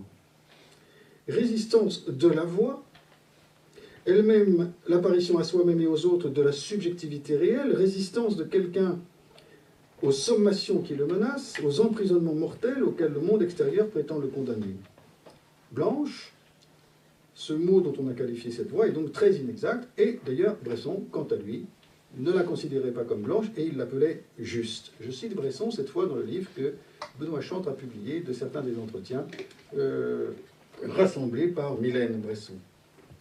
D'abord, je cite Bresson, d'abord, cette diction n'est pas blanche, elle est vraie, je veux dire juste. Ce mot juste n'est pas toujours compris au théâtre. La diction au théâtre s'appuie sur des sentiments étudiés, des sentiments flottants, elle est flottante. Or, il faut que les paroles, comme les gestes, soient automatiques. C'est de l'automatisme qui compose les 3/4 de notre existence que sort le vrai, et non pas du penser, et non pas du raisonner. Les paroles sont avant tout un rythme. L'importance du rythme, leur toute-puissance, sa toute-puissance, domine mon travail. Le seul exercice que je fais faire à mes protagonistes est un exercice de lecture équivalent aux gammes d'un pianiste. Fin de citation. Ici encore, le vocabulaire de Bresson me semble ne faire qu'approcher un peu maladroitement l'essence de son art. Ici encore, une philosophie peut se sentir convoquée qui pourrait chercher à exposer les principes sur le fond desquels cet art se réfléchirait rigoureusement. Fontaine résiste à la condamnation à mort qu'a décrétée l'idéologie nazie. Sa voix juste, automatique, soustraite à ses surveillants, résiste aux jactances de ceux-ci, elle évite de s'exposer au monde, et elle s'évade des rôles théâtraux, aussi expressifs que convenus, auxquels on prétend l'assigner. Et le cinématographe de même résiste à l'imitation de la vie, telle que la représente le théâtre filmé, c'est-à-dire le cinéma, parce qu'il s'agit pour lui de s'évader par ces images hors de la représentation et de trouer par la voix et par les mains les murs de la représentation comme de l'idéologie qui fixe et qui tue les personnes et les objets réels. Mais cet art parfaitement cohérent accède-t-il à sa propre intelligibilité quand c'est avec ce mot d'automatisme qu'il nomme le vrai et avec ce mot de juste qu'il qualifie la voix, s'émancipant de l'expression normée, disons? Sans doute pas tout à fait. Sans doute manque-t-il à cette pensée de cet art une philosophie de la subjectivité qui n'oblitérerait rien de ce que lui-même, en tant qu'art, est, mais qui parachèverait sa pensée. La diction de Fontaine est celle d'une subjectivité qui se désassujettit des prescriptions du dehors, des prescriptions de l'idéologie qu'il a d'abord enfermée. D'une subjectivité qui désobéit aux sommations de l'expressivité, aux assignations du théâtre, aux condamnations venues de l'extérieur. Elle est la diction qui s'évade. En cela, l'œuvre est de part en part une œuvre de poésie. Elle est la diction qui s'évade, la voix de la liberté, et elle sera telle ensuite en tous les protagonistes des films postérieurs aux condamnés à mort, alors même que son rôle fonctionnaire dans le projet disons, de la situation de Fontaine, alors même que sa nécessité objective dans le récit de l'évasion n'aura plus cours. Mais elle aura été reconnue par Bresson comme la diction par excellence d'une subjectivité allergique au monde. D'une subjectivité allergique au monde, hétérogène aux prescriptions de celui-ci. Une subjectivité irrégulière ou, comme disait Michel Henry, clandestine et résistante. Une subjectivité absolue qui requiert une philosophie donc susceptible d'en dire la possibilité. Or donc, cette philosophie du film bressonien, les notes sur le cinématographe en esquissent une approximation tout de même, mais sous le concept le plus grevé d'ambiguïté qui soit, le concept de nature. Je cite. Nature, ce que l'art dramatique supprime au profit d'un naturel, appris et entretenu par des exercices. Ou bien encore, rien n'est plus faux dans un film que ce ton naturel du théâtre, recopiant la vie et calqué sur des sentiments étudiés. Ou bien, respecter la nature de l'homme sans la vouloir plus palpable qu'elle n'est. Ou bien, modèle, ça veut dire, bon, protagoniste, n'est-ce pas, enfin, jeter dans l'action physique, sa voix, en partant de syllabes égales, prend automatiquement les inflexions et les modulations propres à sa vraie nature. Ou bien, dernière citation, n'embellit ni n'enlaidit, ne dénature pas. Ces textes témoignent encore une fois de la solidité de la réflexion de Bresson, en dépit de la relative inadéquation de ce mot de nature au problème qu'il cherche à cerner. De sorte que la philosophie qui qui peut se vouloir appeler à accueillir cette réflexion pour lui donner ses principes, ne sera au fond qu'une traduction d'un vocabulaire dans un autre, au moins pour commencer. Nature est un nom chez Bresson de ce qu'il appelle aussi le vrai, ou de ce qu'il appelle aussi la vie. La diction de Fontaine, cette diction qui l'élargit, au sens où un élargissement est un désemprisonnement, qui le soustrait à sa condamnation, c'est-à-dire exactement qui le ressuscite, c'est-à-dire qui le suscite de nouveau, qui le rend à lui-même, qui le sauve de la mort et le restitue à sa liberté, est la voie de sa nature. Mais comme cette nature qui est la sienne est aussi celle de tous les protagonistes qui sauront obtenir cette même diction, qui sauront se retenir en elle, alors cette voie de sa nature est aussi universalisable que singulière. Elle est la voie de la nature comme telle. Disons qu'elle est la voie première, ou, dans le vocabulaire de Jean-Jacques Rousseau, la voie de l'homme de nature. Ainsi, nature veut dire chez Bresson subjectivité radicale. Et c'est un genre de traduction, disons, dont on bénéficie quand on a lu les livres de Paul Oddy consacrés à Rousseau.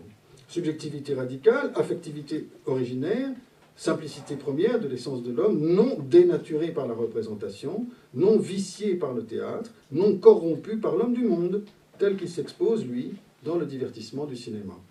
Du cinéma et non pas du cinématographe. On a parfois dit à cet égard qu'il y a un certain platonisme dans l'art et dans la pensée de Bresson.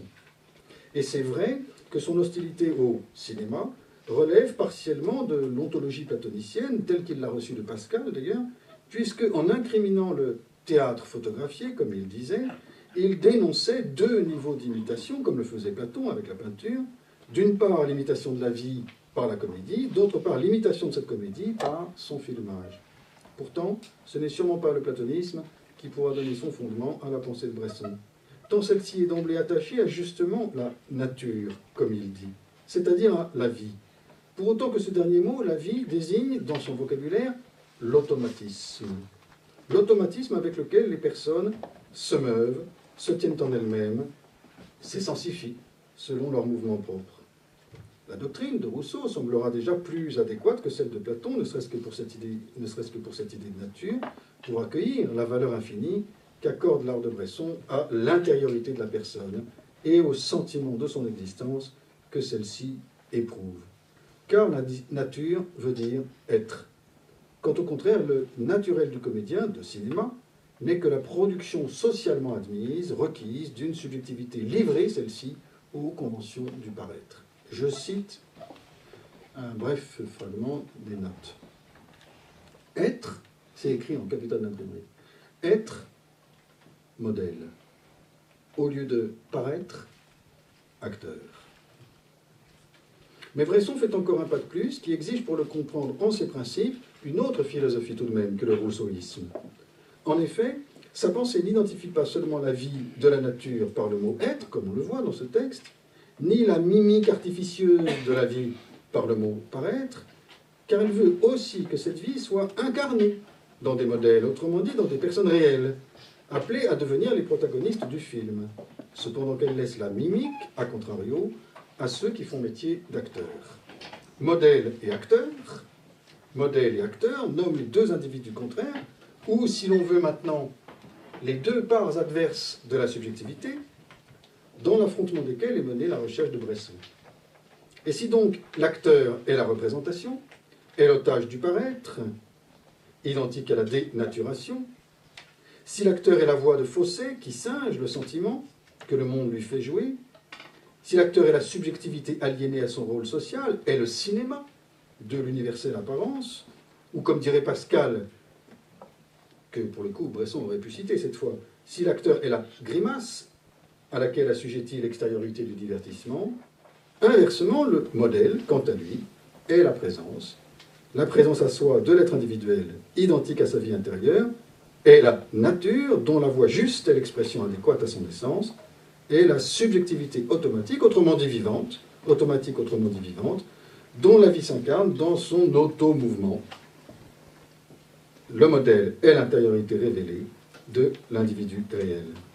Il ne serait pas difficile de montrer ici que toutes les méthodes par lesquelles Bresson prépare ses films, choisissant ses modèles par la voix qu'il leur trouve, puis les obligeant à s'oublier eux-mêmes dans leurs mouvements irréfléchis par les répétitions des scènes, puis obtenant d'eux cette diction désocialisée qu'il appelle juste par le recommencement d'innombrables enregistrements. Toutes ces méthodes visent ensemble à désécrire la représentation, à destituer la part mondaine et grimaçante de la subjectivité pour que fleurisse, par la vertu du travail du négatif, eh bien, la part secrète, clandestine, qu'il dit vraie. Cette présence réelle qui, pense-t-il, ressuscitera sur les ruines de la représentation. Mais que l'art du film, selon Bresson, soit donc une tentative artisanale pour cette résurrection, l'image comme voie pour la présence, le film comme accès à la vie infinie, l'art comme visée de l'invisible, et l'œuvre réalisée comme attestation de l'absolu, cela signifie que Bresson est une sorte nouvelle de peintre d'icône, cherchant dans l'image ce qui est sans image, cherchant ce qui nous regarde par le regard de ces modèles. La philosophie, donc susceptible d'accueillir cette iconophilie, cette poétique de la présence, enracinée dans le sentiment de l'intériorité, sera une philosophie nécessairement religieuse, à condition que ce mot de religion désigne non pas une confession doctrinale, mais le lien de chacun à l'absolu, le lien en effet religieux par lequel chacun est susceptible de rejoindre sa propre vie, pourvu qu'il se fasse modèle.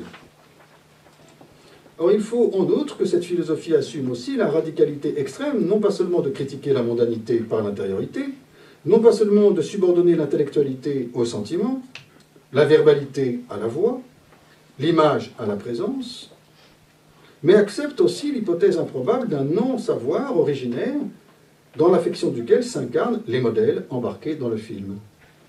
Bresson ne cesse de demander à ses modèles, de demander à autrui, de se défaire de ce qu'ils savent, de ce qu'ils croient savoir, de ce qu'ils prétendent penser, et il réclame au contraire qu'ils acceptent, s'abandonnant, se remettant à lui, de se délester même de leur intention, de leur conscience d'eux-mêmes. C'est à cesse seul devant les restituer à leur essence. Je cite 4 textes de suite. Supprime radicalement les intentions chez tes modèles. À tes modèles, 2 points guillemets. Ne pensez pas à ce que vous dites, ne pensez pas à ce que vous faites. Et aussi, guillemets, ne pensez pas à ce que vous dites, ne pensez pas à ce que vous faites. Modèle devenu automatique, tout pesé, mesuré, minuté, répété 10, 20 fois, et lâché au milieu des événements de ton film, leurs rapports avec les personnages et les objets autour d'eux seront justes parce qu'ils ne seront pas pensés. Dernière citation. Les paroles qu'ils ont apprises du bout des lèvres trouveront, sans que leur esprit y prenne part, les inflexions et la chanson propres à leur véritable nature. Manière de retrouver l'automatisme de la vie réelle. Quelle philosophie peut rendre raison de ce projet d'art, de cette critique en acte de l'intentionnalité, de ce non-savoir identique à la vérité, de cette radicale éthique? Il me semble que la phénoménologie de la vie de Henry, développée dans les années même où Bresson réalisait ses plus grands films, est capable d'accueillir, au moins, de fonder peut-être, à partir de principes cette fois tout à fait explicites, cette poétique du cinématographe selon Bresson. En effet, de quoi s'agit-il avec ces méthodes étranges, vraiment extraordinaires, et d'ailleurs sans précédent dans l'histoire du cinéma, et dont ne rend pas compte le vocabulaire classique qu'il utilise dans ses notes? Il ne s'agit pas d'un anti-intellectualisme, et pas non plus d'une mystique. Car d'une part, la pensée, la conscience de soi qui sont ici suspendues, mises entre parenthèses par le traitement des modèles, ne sont nullement discréditées en elles-mêmes. Et d'autre part, les représentations critiquées, invalidées même, et le paraître incriminé, ne peuvent évidemment pas ne pas être maintenues pourtant dans les images filmiques. Il s'agit bien plutôt d'abord d'une phénoménologie, ensuite d'une vérification testimoniale, et enfin d'une ontologie du sentiment, et d'une eschatologie de l'invisible. Si en effet la réduction, comme disent les phénoménologues, est ce qui donne à l'esprit accès à la chose même, et ce qui donne à la relation à autrui sa qualité d'absolu, alors les méthodes de Bresson, lors des préparations du filmage, lors des enregistrements, et encore au moment décisif du montage, par lequel la composition des images est censée dissiper leur représentation, méritent bien ce nom de réduction, et font de ces films des événements phénoménologiques.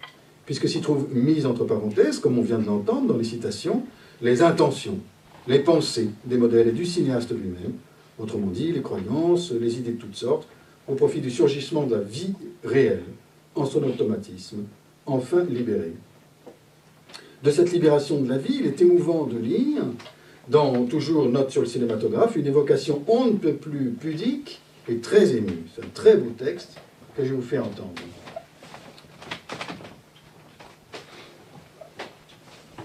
Modèle, enfermé dans sa mystérieuse apparence. Il a ramené à lui tout ce qui, de lui, était dehors. Il est là. Derrière ce front, ses joues. Nul doute qu'il s'agit là d'une expérience de la présence réelle. Je cite encore, il est là, derrière ce front, ses joues. D'une expérience de la présence réelle dont les films seront à la fois le souvenir et le témoignage. Mystérieuse apparence de l'admirable jeune fille dans le procès de Jeanne d'Arc. Retour à soi de ce qui était dehors dans le visage de Marie de Au hasard Balthazar. Être là de Jeanne dans Pickpocket, de Guenièvre dans Lancelot du Lac ou d'Yvon dans L'Argent. Mystérieuse apparence de tout à travers tout, de l'âne et du chien, de la louche et de la hache, et des murs et des chemins et des brebis qui se rassemblent au moment de la mort de l'âne. L'œuvre est la preuve et la promesse que les êtres sont, qu'autrui existe, et l'absolu, et que les choses mêmes sont des êtres aussi, des actes et non pas des objets, et que les uns comme les autres n'ont rien de commun avec ce que le théâtre du monde ordinairement fait d'eux, qu'ils sont hétérogènes à leur représentation extérieure, et qu'ils sont réels, c'est-à-dire vivants, par le lien religieux qu'ils entretiennent avec la vie absolue dont ils procèdent. La phénoménologie de Henry rend raison de ce lien sous le titre d'essence, entendu comme automanifestation de l'affectivité, strictement immanente à elle-même et par suite invisible. On sait que la pensée trouvée dans l'art abstrait de Kandinsky, une expérimentation anticipée de sa propre intuition, mais non sans en déduire que si tout grand art est par essence abstrait, il ne s'ensuit pas que seul art abstrait soit un grand art. Or, les films de Bresson mettent artisanalement en œuvre la réduction radicale, réclamée par cette phénoménologie, qui subordonne le monde à l'intériorité, qui décide celle-ci absolument invisible, et qui pense le sentiment comme essence originaire. D'où ces propositions encore dans toujours le livre de Bresson. Je cite, modèle, mouvement du dehors vers le dedans. Acteur, mouvement du dedans vers le dehors. L'important n'est pas ce qu'il me montre, mais ce qu'il me cache. Et surtout ce qu'il ne soupçonne pas qui est en eux. Entre eux et moi, échange télépathique. Je glose un peu tout ça. Mouvement du dehors vers le dedans. La méthode de Bresson est une réduction obtenant ce retour à soi, cette reprise par soi de l'intériorité, cette résurrection de l'immanence de la vie par le congé donné au monde. Échange télépathique, l'intersubjectivité, selon Bresson, selon du moins l'intention qui préside au film de Bresson, est non langagière, non extérieure, non mondaine, telle que la phénoménologie de Henry permet de la penser, c'est-à-dire interne au pathos de la vie, à l'automouvement du sentiment. Il s'ensuit pour finir qu'il ne me semble pas illégitime de comprendre l'un des mots du vocabulaire des notes sur le cinématographe, aussi antique soit ce mot, dans la clé de l'ontologie qu'a formulé Michel Henry. En l'occurrence, le mot de essence. Je cite ce texte qui est bref. Modèle, son essence pure. Fin de citation. Cette double phrase, modèle, son essence pure, il se trouve qu'elle est répétée mot pour mot en 2 endroits du livre, à 30 pages d'intervalle. Et c'est la seule phrase du livre qui soit ainsi répétée. La phénoménologie henrienne permet au moins de reconnaître à cette note brève le rang qui est le sien dans la conscience de soi de Bresson. Elle la donne à comprendre comme synthèse extrême de l'intuition et du travail du cinéaste. Traduit donc dans le vocabulaire de Henry,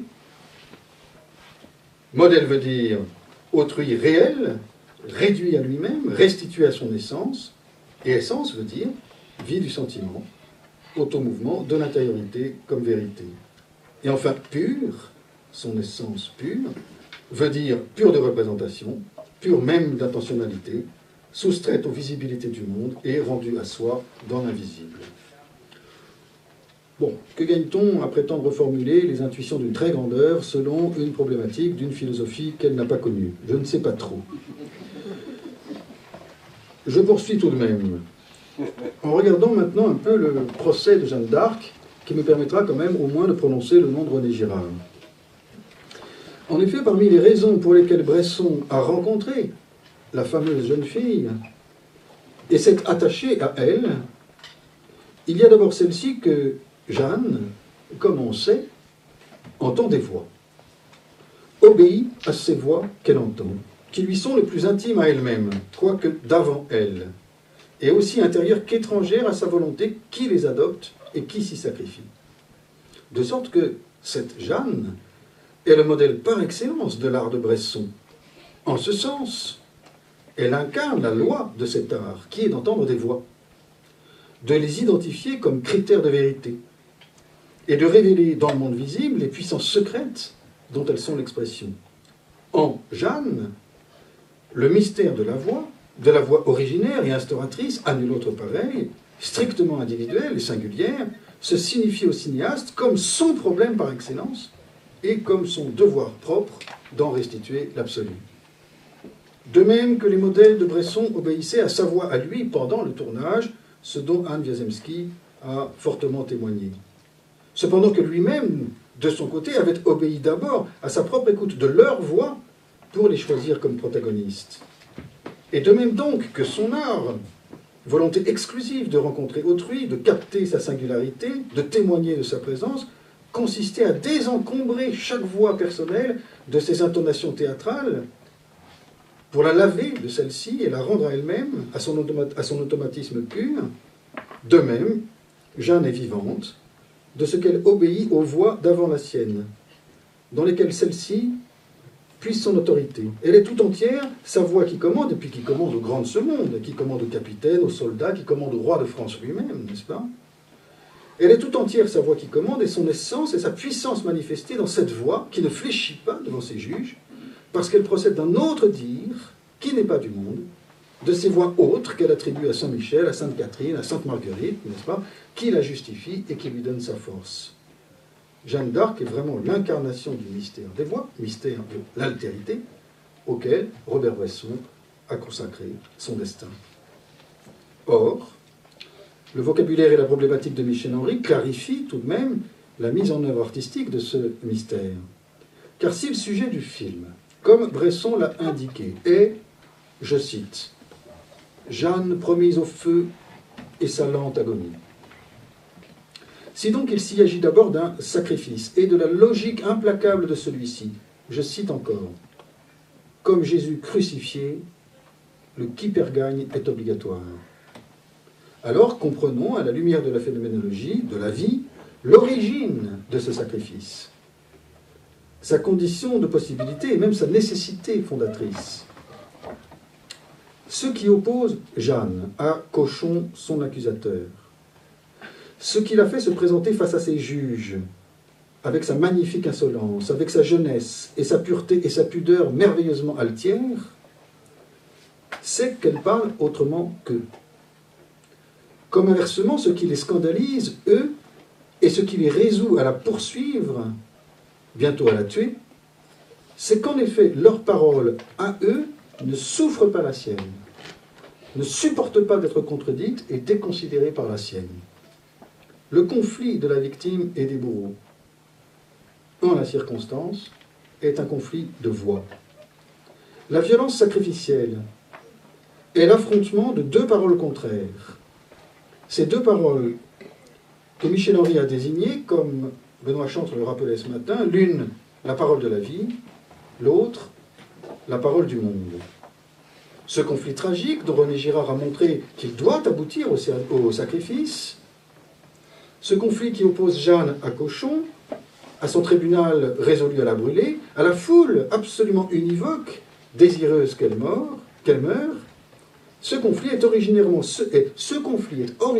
celui qui oppose, en amont de sa donnée sociale visible, eh bien, la parole de la vie, dont Jeanne est porteuse, à la parole du monde, dont tous les autres sont les desservants.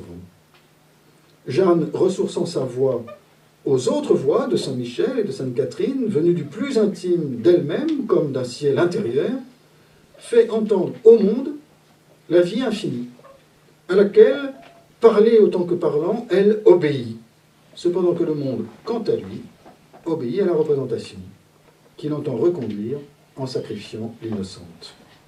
Le sacrifice fondateur dont Girard a parlé, qui va se produire dans le bûcher montré à la fin du film, trouve sa condition transcendantale dans cette querelle originaire, en chacun de nous aussi bien, entre la parole de la vie et la parole du monde, entre la présence de l'individu réel enraciné dans l'absolu et le service collectif des représentations. Bresson, parlant de la destinée de Jeanne d'Arc, implacablement commandée par une nécessité, par une structure ontologique de la réalité, pense le procès de la sainte comme l'aurait fait René Girard. Je cite Bresson. « Son procès est l'éternel procès. Il fallait à ses juges prouver son imposture, et elle se trouve finalement abandonnée de tous. » Ça, c'est à peu près le résumé de toute la pensée, beaucoup de la pensée de René Girard. Mais le film, quant à lui, ne s'en tient pas à cette donnée anthropologique. Il ne montre pas seulement un sacrifice instaurateur, c'est-à-dire la calomnie de la victime, la ressemblance entre la passion de Jeanne et la passion du Christ. Le film, en outre, fait entendre la voix de l'autre. Et cette voix comme dédoublée de Jeanne, incarnée cependant dans la voix de Florence Delay. Et c'est la manifestation dans son bruit même de voix, irréductible à la représentation, de ce que Michel Henry décrit sous le titre de « Parole de la vie ». C'est la révélation de l'affectivité non verbalisable, de l'émotion non représentable, cette révélation à la phénoménalité intérieure de laquelle sont subordonnées les formes prises dans le monde extérieur, dans la société, par la violence même qui la répudie. Le film de Bresson, élucidé donc dans ses fondements par la phénoménologie de la vie, livre esthétiquement, c'est-à-dire livre à l'audition du spectateur, eh bien, la condition transcendantale du sacrifice pacificateur, telle que l'a décrit la théorie sacrificielle, et telle que la diégèse du film la figure en effet. Il faut que la violence se produise. Il faut que le sacrifice s'accomplisse, que la victime innocente soit calomniée, rouée de coups, conduite au bûcher sacrificiel, mais il le faut en vertu du discours préalable opposant la parole de la vie à la parole du monde, la voix réelle de l'individu réel, inspirée, appelée à la représentation sociale, dans l'élément de laquelle le monde a son essence. Ou pour le dire encore une fois avec le vocabulaire de Rousseau, il faut que la malédiction frappant l'innocent se produise, pour autant qu'il faut toujours déjà, et comme sa condition, la différence d'essence entre la voix de la nature et la langue civile. De deux choses l'une, pour conclure.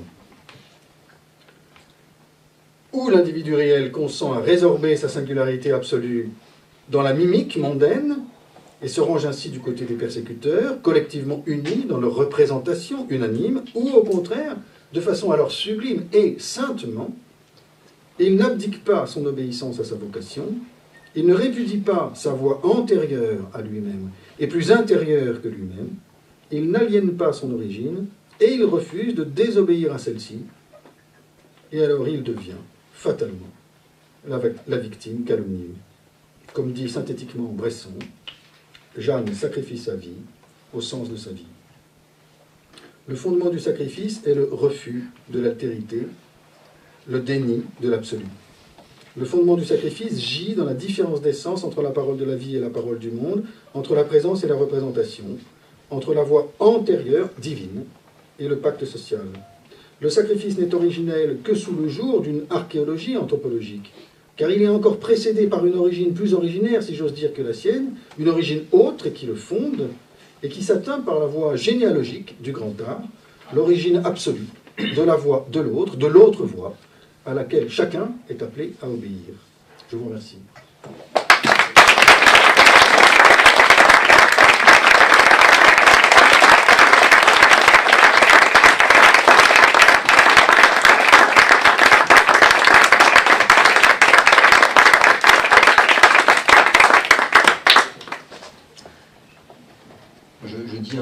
retiens entre mille choses de cet exposé littéralement magnifique, hein, cette voix blanche, la voix juste de Fontaine, qui n'est pas idétiquement une rétractation de la subjectivité reclue en hors du monde, si je vous ai bien suivi, Jérôme, par méfiance, par défiance, par prudence ou par calcul, ce qui serait encore des formes du monde. Non, cette voix telle que vous l'avez présentée est la voix de la vie, la voix comme la vie, qui emprunte au monde le minimum, c'est-à-dire avec la mesure de la vie utile pour qu'au moins on puisse l'entendre, et votre analyse faisant magistralement la part entre le modèle et l'acteur, soit entre la voix juste et la voix grimacée, entre l'intériorité et l'extériorité, entre la vie et le monde, et qui est aussi la voix entendue par Jeanne, et qui la traverse, se laissant porter par elle, dans la transgression radicale de la prison du monde. À ce stade, merci infiniment, à ce stade, vu l'heure, Benoît, souhaites-tu que nous fassions une pause ou que nous... On va peut-être débattre un peu. Ça c'est... Voilà, c'est ça, mais c'est en fonction du timing. Étant donné les projets que nous avons suivis, Oui. que nous avons fait subir aux autres, Oui. on pourrait tenir facilement jusqu'à 6 heures, donc on a un peu de temps quand même. D'accord. On peut s'accorder... On peut peut-être faire une petite pause quand même, non? Une minute de Ouais, pause. parce qu'on a... Une minute de pause, débat, puis après...